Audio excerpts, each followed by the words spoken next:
Hi students, in last lecture we studied about the bonding in some diatomic molecules. So first we do the revision of that topic. तो कल हमने पढ़ा था कि जो homonuclear diatomic molecules होते हैं उसमें जो बॉन्डिंग है वो कैसी होती है, जिसमें हमने कुछ एग्जांपल देके डिस्कस करा, दैट इज़ हाइड्रोजन मॉलिक्यूल कि जब हमारे पास हाइड्रोजन मॉलिक्यूल की फॉर्मेशन होगी उसमें हम इलेक्ट्रॉन की फिलिंग कैसे करते हैं। कहता उस दौरान उसकी जो इलेक्ट्रॉनिक कन्फिग्रेशन है वो कितनी आती है, सिग्मा 1s2 इलेक्ट्रॉनिक कन्फिग्रेशन आती है एंड उसका जो बॉन्ड ऑर्डर होता है वो कितना होता है, 1 होता है, जो हमें क्या चीज़ बताता है कि जब हाइड्रोजन एटम आपस में कंबाइन होंगे उसमें क्या होता है, सिंगल कोवलेंट बॉन्ड की फॉर्मेशन होती है। ऑल्सो वो डायमैग्नेटिक नेचर का होता है। ऐसे हमने हाइड्रोजन मॉलिक्यूल आयन के बारे में पढ़ा था कि जो हाइड्रोजन मॉलिक्यूल आयन है उसमें जो इलेक्ट्रॉनिक कन्फिग्रेशन है वो कितनी होती है, सिग्मा 1s1 उसकी इलेक्ट्रॉनिक कन्फिग्रेशन होती है एंड उसका बॉन्ड ऑर्डर कितना होता है, 1/2 होता है। यहाँ पे इसकी पॉजिटिव वैल्यू हमें क्या इंडिकेट करती है कि जो मॉलिक्यूल है वो क्या है, स्टेबल है एंड पैरामैग्नेटिक नेचर का है, बिकॉज इसमें क्या होता है, एक 1 अनपेयर्ड इलेक्ट्रॉन पड़ा होता है। ऐसी हमने एग्जांपल ली थी, that is hypothetic helium molecule की। कहता है यहाँ पे जो हाइपोथेटिकल हीलियम मॉलिक्यूल है उसमें जो इलेक्ट्रॉनिक कन्फिग्रेशन है वो कितनी आती है, सिग्मा 1s2 आती है एंड सिग्मा स्टार 1s2 आती है। कहता है यहाँ पे बॉन्ड ऑर्डर की वैल्यू 0 होने के कारण जो हमारे पास ये वो हमें क्या इंडिकेट करेगा कि यहाँ पे कोई भी नेट बॉन्डिंग है वो नहीं हो रही है। ऐसे ही हमने हीलियम मॉलिक्यूल आयन के बारे में पढ़ा था। नेक्स्ट हमने पढ़ा था लिथियम मॉलिक्यूल के बारे में। Now we come to our today's topic, that is beryllium molecule. आज हम पढ़ेंगे कि जो बेरिलियम मॉलिक्यूल है वो कैसे बनता है। जैसे कहते हैं जो बेरिलियम है, बेरिलियम का एटॉमिक नंबर कितना होता है, 4 होता है एंड उसकी जो इलेक्ट्रॉनिक कन्फिग्रेशन है वो कितनी होती है, 1s2 2s2 उसकी इलेक्ट्रॉनिक कन्फिग्रेशन होती है। जब कहता है हमारे पास क्या होगा, जो फॉर्मेशन होगी डाई एटॉमिक मॉलिक्यूल की, दैट इज़ Be2 मॉलिक्यूल की फॉर्मेशन होती है। कहता है वो किस वजह से होगी, बिकॉज कहता है जो 2 आउटर इलेक्ट्रॉन होते हैं हर एक एटम के, दैट मीन्स वहाँ से क्या आ गया, 4 इन ऑल। कहता है उसमें क्या हो जाते हैं, अकोमोडेट हो जाते हैं। 2 आउटर वाले इलेक्ट्रॉन पार्टिसिपेट करेंगे, जो आउटर इलेक्ट्रॉन है वो किस में आ जाएंगे, वो सारे के सारे ऑर्बिटल को क्या कर लेते हैं, अकोमोडेट कर लेते हैं। बिकॉज कहते हैं जो फर्स्ट बेरिलियम है उसके आउटरमोस्ट शेल में भी 2s में 2 इलेक्ट्रॉन है, ऐसे जो दूसरा बेरिलियम है उसके 2s में भी 2 इलेक्ट्रॉन है। एज वेल कहता है बॉन्डिंग में भी 2 इलेक्ट्रॉन आ जाएंगे, एंटी बॉन्डिंग में भी क्या आ जाते हैं, 2 इलेक्ट्रॉन आ जाते हैं, जिसमें से कहता है तो 2 इलेक्ट्रॉन है वो किस में चले जाएंगे, बॉन्डिंग सिग्मा 2s ऑर्बिटल में चले जाते हैं एंड बाकी के जो 2 रिमेनिंग होते हैं वो सिग्मा स्टार 2s में चले जाते हैं। एज रिजल्ट कहता है उसकी जो इलेक्ट्रॉनिक कन्फिग्रेशन है वो क्या आती है, के यहाँ पे क्या इंडिकेट करेगा कि जो 1s वाले ऑर्बिटल है इनर शेल वाले वो क्या है, दोनों फुली फिल्ड है एंड पीछे वाली इलेक्ट्रॉनिक कन्फिग्रेशन क्या आएगी, sigma 2s2 and sigma star 2s2 उसकी इलेक्ट्रॉनिक कन्फिग्रेशन आती है। यहाँ पे इसका बॉन्ड ऑर्डर किसके इक्वल आ जाएगा, हाफ, बिकॉज हम 1/2 लेते हैं of the bonding electron minus number of anti bonding electron का। तो यहाँ पे हमारे पास क्या है, बॉन्डिंग में भी 2 इलेक्ट्रॉन पड़े हैं, एंटी बॉन्डिंग में भी 2 इलेक्ट्रॉन पड़े हैं, जिसकी वजह से हमारे पास बॉन्ड ऑर्डर की वैल्यू क्या आती है, 0 आती है, जो हमें क्या सजेस्ट करती है कि जो बेरिलियम मॉलिक्यूल है वो एग्जिस्ट नहीं करता है। नेक्स्ट हम पढ़ेंगे बोरोन मॉलिक्यूल के बारे में, दैट इज़ Be2 मॉलिक्यूल के बारे में। कहते हैं यहाँ पे जो इलेक्ट्रॉनिक कन्फिग्रेशन होती है बोरोन की वो कितनी होती है, 1s2 2s2 2p1 उसकी इलेक्ट्रॉनिक कन्फिग्रेशन होगी एंड कहता है जिसको आउटर मोस्ट शेल है उसमें क्या होते हैं, 3 इलेक्ट्रॉन होते हैं। जैसे आउटर मोस्ट शेल ये वाले हो गए उसमें 3 इलेक्ट्रॉन होंगे, 2 2s वाले होंगे, एक 2p वाला इलेक्ट्रॉन होगा। एज वेल कहता है दोनों बोरोन एटम में कितने इलेक्ट्रॉन होते हैं, 6 इलेक्ट्रॉन होंगे, बिकॉज कहता है दोनों जब आपस में नज़दीक आएंगे तो पूरे बोरोन मॉलिक्यूल के अंदर टोटल 6 इलेक्ट्रॉन आ जाते हैं। तो उसके अकॉर्डिंग उसकी मॉलिक्यूलर इलेक्ट्रॉनिक कन्फिग्रेशन क्या आती है, दैट इज के यहाँ पे किसको नोट करता है, सिग्मा 1s ऑर्बिटल दोनों क्या है, बॉन्डिंग भी फुली फिल्ड है, एंटी बॉन्डिंग भी फुली फिल्ड है। ऐसे पीछे वाली इलेक्ट्रॉनिक कन्फिग्रेशन क्या आएगी, सिग्मा 2s2 ऐसी सिग्मा स्टार 2s2 पाई 2px1 पाई 2py1 उसकी क्या आती है, इलेक्ट्रॉनिक कन्फिग्रेशन आती है एंड उसका जो बॉन्ड ऑर्डर है उसकी वैल्यू क्या आएगी, that is 1/2 of the number of bonding electron. Bonding electron कितने पड़े हैं, सिग्मा 2s वाले 2 इलेक्ट्रॉन, ऐसे हमारे पास क्या आ जाएगा, पाई 2px वाला 1 इलेक्ट्रॉन एंड पाई 2py1 वाला 1 इलेक्ट्रॉन। टोटल हमारे पास बॉन्डिंग इलेक्ट्रॉन कितने आ गए, 4 आ गए। ऐसी एंटी बॉन्डिंग वाले टोटल इलेक्ट्रॉन कितने हो गए, 2 हो गए। तो यहाँ से हमारे पास जो बॉन्ड ऑर्डर है सॉल्व करके कितना आ जाएगा, 1 आ जाएगा। तो यहाँ पे हम क्या इंडिकेट करते हैं कि जो मॉलिक्यूल है उसमें क्या बन रहा है, 1 बॉन्ड की फॉर्मेशन हो रही है। कहता है जब भी हम number of bonding and anti bonding electron count करते हैं वो सिर्फ किस में से करेंगे, आउटर मोस्ट शेल वाले इलेक्ट्रॉन को काउंट करते हैं, जो इनर वाले इलेक्ट्रॉन है उसको काउंट नहीं करते हैं। नेक्स्ट इज कहता है जो इलेक्ट्रॉन कंट्रीब्यूट करते हैं टुवर्ड्स दी बॉन्डिंग, कहता है जब हमारे पास बॉन्डिंग में कंट्रीब्यूट करेंगे इलेक्ट्रॉन, वो कौन से होते हैं, पाई 2p x वाला इलेक्ट्रॉन होता है, ऑल्सो पाई 2p वाला इलेक्ट्रॉन होता है। कहता है ये हमें क्या इंडिकेट करता है कि जो मॉलिक्यूल है उसमें क्या बन रहा है, वीक पाई बॉन्ड की फॉर्मेशन होती है, जिसकी वजह से इसकी बॉन्ड डिसोसिएशन इंथैल्पी की वैल्यू क्या आती है, वो कितनी आएगी, 290 किलो जूल पर मोल एनर्जी आएगी। एंड इसकी जो बॉन्ड लेंथ होती है वो कितनी होती है, 159 पिकोमीटर होती है। सिंस कहता है हर एक जो पाई 2p x है and pi 2p y molecule orbital है उसमें क्या है, एक सिंगल इलेक्ट्रॉन पड़ा है, जिसके कारण उसमें 1 इलेक्ट्रॉन पड़ा होने के कारण उसको किस नेचर का होता है, पैरामैग्नेटिक नेचर का होता है, बिकॉज दोनों के दोनों क्या है, अनपेयर्ड इलेक्ट्रॉन है।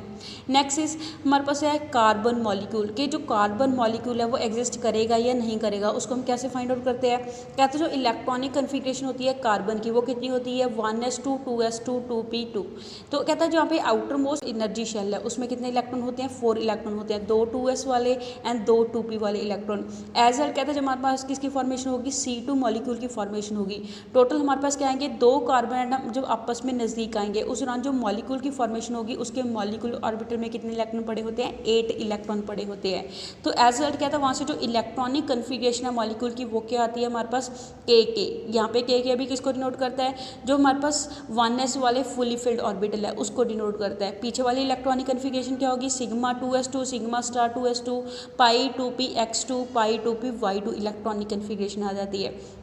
यहाँ पे बॉन्ड ऑर्डर किसके इक्वल होगा, यहाँ पे बॉन्डिंग इलेक्ट्रॉन कितने पड़े हैं, दैट इज सिग्मा 2s2 वाले 2 इलेक्ट्रॉन, पाई 2p x वाले 2 इलेक्ट्रॉन, पाई 2p y वाले 2 इलेक्ट्रॉन। दैट मीन्स टोटल हमारे पास बॉन्डिंग इलेक्ट्रॉन कितने हो गए, 6। एंटी बॉन्डिंग वाले सिर्फ 2 इलेक्ट्रॉन है, तो यहाँ से जो बॉन्ड ऑर्डर है उसको सॉल्व करके कितना आ जाएगा, 2 बॉन्ड ऑर्डर आ जाएगा, जो हमें क्या इंडिकेट करता है कि दोनों कार्बन के बीच में क्या बनता है, डबल बॉन्ड बनता है। कहता है यहाँ पे जो बॉन्ड डिसोसिएशन इंथैल्पी है C2 मॉलिक्यूल की वो कितनी होती है, 620 किलो जूल पर मोल एनर्जी होती है। एंड जो बॉन्ड लेंथ है उस वो कितनी होती है, 131 पिकोमीटर होती है। मीन्स कहता है दोनों कार्बन के बीच में क्या बनेगा, डबल बॉन्ड की फॉर्मेशन होगी। फर्दर कहता है सिंस जो C2 मॉलिक्यूल है उसमें कोई भी अनपेयर्ड इलेक्ट्रॉन नहीं है, बिकॉज सभी के सभी क्या है, पेयर्ड इलेक्ट्रॉन है, जिसकी वजह से उसको हम क्या बोलेंगे, डायमैग्नेटिक नेचर का बोलते हैं। एंड कहता है जो डायमैग्नेटिक C2 मॉलिक्यूल है उसको हम कैसे डिटेक्ट करते हैं, वेपर फेस में डिटेक्ट करते हैं, वो वेपर फेस में पड़ा होता है। कहता है यहाँ पे एक चीज़ नोट करने वाली है कि जो डबल बॉन्ड आता है C2 मॉलिक्यूल के अंदर उसमें क्या होते हैं, दोनों के दोनों पाई बॉन्ड होते हैं, बिकॉज कहता है यहाँ पे क्या है, 4 इलेक्ट्रॉन प्रेजेंट किस में पड़े होते हैं, 2 पाई मॉलिक्यूलर ऑर्बिटल में पड़े होते हैं।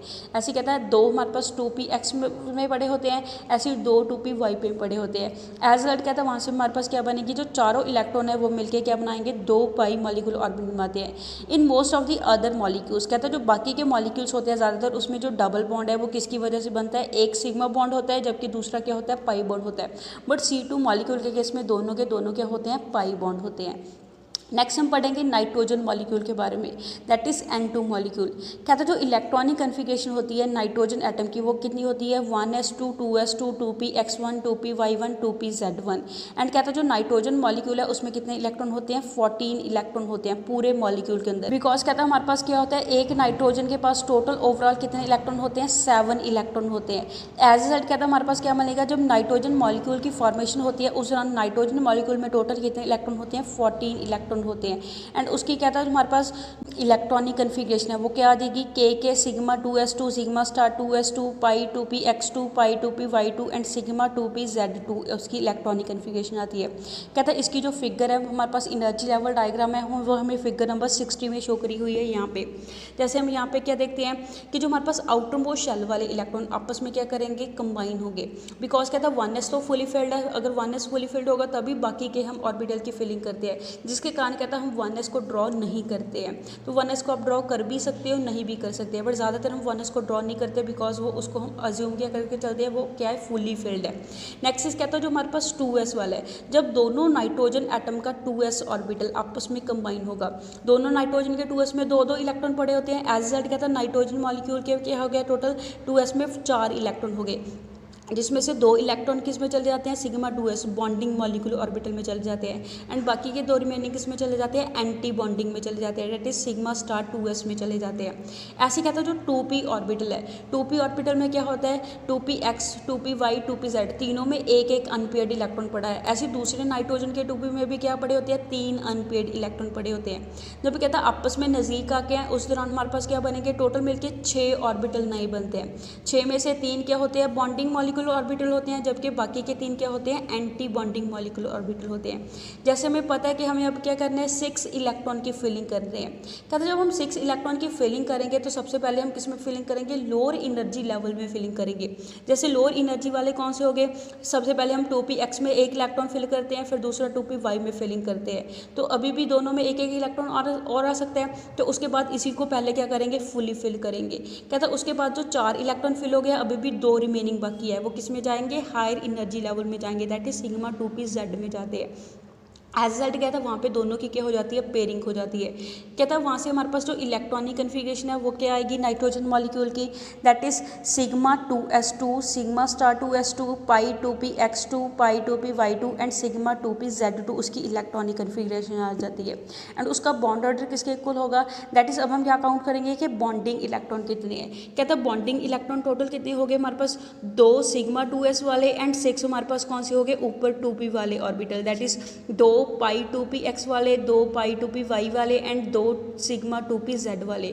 टोटल हमारे पास जो बॉन्डिंग इलेक्ट्रॉन है वो कितने आ जाते हैं, 8 इलेक्ट्रॉन आ जाते हैं। ऐसी एंटी बॉन्डिंग में सिर्फ किस में इलेक्ट्रॉन पड़े हैं, सिग्मा स्टार 2s में 2 इलेक्ट्रॉन पड़े हैं, जबकि ऊपर वाले एंटी बॉन्डिंग खाली है। तो एज ए रिजल्ट हमारे पास जो टोटल एंटी बॉन्डिंग इलेक्ट्रॉन है वो कितने होते हैं, 2 होते हैं। तो हमारे पास यहाँ से जो बॉन्ड ऑर्डर है उसकी वैल्यू क्या आ जाएगी, 8 - 2 डिवाइडेड बाई 2 आ जाएगी, किसके इक्वल आ जाएगा, 3 के इक्वल आ जाएगा, जो हमें क्या इंडिकेट करता है कि नाइट्रोजन मॉलिक्यूल में दोनों नाइट्रोजन में कितने बॉन्ड बनते हैं, 3 बॉन्ड की फॉर्मेशन होती है, जिसमें से एक सिग्मा बॉन्ड होता है, 2 क्या होते हैं, पाई बॉन्ड होते हैं। कहता है ये किस अकॉर्डिंग होता है, बिकॉज उसमें हाई बॉन्ड डिसोसिएशन इंथैल्पी की वैल्यू लगती है, वो कितनी होती है, 945 किलोजूल पर मोल एनर्जी लगती है। एंड बॉन्ड लेंथ क्या होती है, स्मॉलर होती है, दैट इज 110 पिकोमीटर की बॉन्ड लेंथ होती है। कहता है यहाँ पे जो मॉलिक्यूल है वो डायामैग्नेटिक नेचर का है, बिकॉज सभी के सभी इलेक्ट्रॉन क्या है, पेयरिंग में पड़े हैं। एज ए रिजल्ट इसको हम क्या बोलेंगे, डायामैग्नेटिक बोलेंगे, बिकॉज यहाँ पे कोई भी अनपेयर्ड इलेक्ट्रॉन प्रेजेंट नहीं होता। नेक्स्ट हम क्या करेंगे, कंपैरिजन करेंगे N2 molecule and N2 molecule ion के बीच में। कहता है जो हमारे पास N2 मॉलिक्यूल आयन है वो कैसे बनता है, जब हम क्या करते हैं, जो एक नाइट्रोजन एटम है उसमें से एक इलेक्ट्रॉन को क्या कर देंगे, रिमूव कर देंगे। कहता है यहाँ पे जो इलेक्ट्रॉन है वो लूज किस में से होता है, 2p में होता है। कहते हैं जो 2pz वाला एक इलेक्ट्रॉन है वो क्या हो जाएगा, सब्ट्रैक्ट हो जाएगा, वो लूज कर देता है। जैसे यहाँ पे कहता है हम कैसे डिनोट करेंगे कि जो एक हमारे पास इस साइड पर हम क्या ले लेंगे, नाइट्रोजन को ले लेंगे, दूसरी साइड पर हम नाइट्रोजन आयन को ले लेंगे। कहता है नाइट्रोजन एंड नाइट्रोजन आयन के केस में होगा, इधर तो सेम इलेक्ट्रॉन रहेंगे, बट यहाँ पे 2s वाले इलेक्ट्रॉन सेम रहेंगे, बट हमारे पास क्या होगा, जो 2p वाले इलेक्ट्रॉन है उसमें क्या होगा, 2px में एक इलेक्ट्रॉन होगा, 2py में एक इलेक्ट्रॉन होगा। जो इलेक्ट्रॉन एक लूज हुआ है वो किस में से लूज हुआ है, 2pz वाला एक इलेक्ट्रॉन यहाँ पे क्या होता है, लूज होता है। एज ए रिजल्ट कहता है हमारे पास क्या होगा, टोटल जब हम ऐसे नीचे 2s में तो सिमिलर जैसे नाइट्रोजन मॉलिक्यूल में फिलिंग करी थी, सिमिलर वैसे फिलिंग करते हैं। कहता है जब हम ऊपर फिलिंग करेंगे, ऊपर हमारे पास क्या आ जाएगा, दोनों पाई 2px एंड पाई 2py दोनों तो क्या होते हैं, फुली फिल्ड होते हैं। जबकि कहते हैं जो सिग्मा 2pz है उसमें क्या होता है, सिर्फ एक ही पेड इलेक्ट्रॉन होता है, बिकॉज अब हमारे पास जो नाइट्रोजन मॉलिक्यूल आयन है उसमें टोटल कितने इलेक्ट्रॉन पड़े हैं, 5 इलेक्ट्रॉन पड़े हैं। तो 5 इलेक्ट्रॉन की फिलिंग कैसे होगी, हमारे पास पाई 2px में भी 2 इलेक्ट्रॉन आ जाएंगे, पाई 2py में भी 2 इलेक्ट्रॉन आ जाएंगे, एंड सिग्मा 2pz में सिर्फ एक इलेक्ट्रॉन रह जाएगा।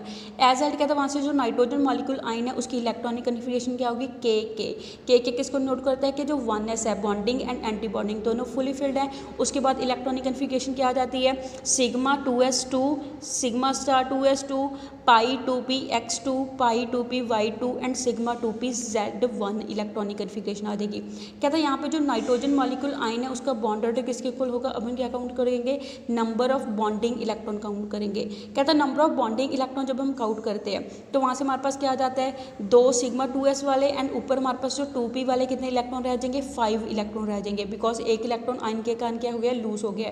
तो टोटल हमारे पास नंबर ऑफ बॉन्डिंग इलेक्ट्रॉन 7 आ जाते हैं एंड एंटी बॉन्डिंग वाले इलेक्ट्रॉन कितने आते हैं, 2 आते हैं। एज ए रिजल्ट कहता है वहाँ से बॉन्ड ऑर्डर कितना आता है 2.5 उसका बॉन्ड ऑर्डर आएगा। सिंस कहता है जो बॉन्ड ऑर्डर है नाइट्रोजन मॉलिक्यूल आयन का वो 2.5 होता है, वो क्या होता है लेस होता है as comparison to nitrogen molecule के। नाइट्रोजन मॉलिक्यूल के अंदर जो बॉन्ड ऑर्डर है उसकी वैल्यू क्या होती है 3 होती है। देयरफॉर कहता है जो बॉन्ड स्ट्रेंथ है कि कितना स्ट्रॉन्ग बॉन्ड होगा, नाइट्रोजन मॉलिक्यूल आयन के बीच में जो बॉन्ड है वो लेस होता है strong as comparison to nitrogen molecule के। ऐसे कहते हैं जो बॉन्ड लेंथ है नाइट्रोजन मॉलिक्यूल आयन की वो ज़्यादा होगी as comparison to nitrogen molecule के। तो ऐसे हम क्या कर सकते हैं, nitrogen molecule and nitrogen ion के बीच में आपस में क्या कर सकते हैं, कंपैरिजन कर सकते हैं। So that's all for today. Stay home, stay safe, thank you.